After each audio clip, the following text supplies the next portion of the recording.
Hello everybody, today we'll talk about how to fix or how to solve Spotify being slow. To know how to fix or how to solve Spotify being slow, you should just go to settings. After that we click apps, default apps, app settings. Here in this page you will enter to the window of Spotify.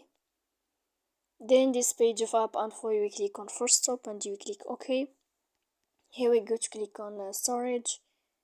Then we click clear cache, and in the end you can go to your Play Store. You will find here Spotify and you can click uninstall. Then you can wait a moment to install your application again to fix that problem you have on Spotify app. So please don't forget to support us by like and subscribe. See you next time in another video, and thank you for your attention and your watching.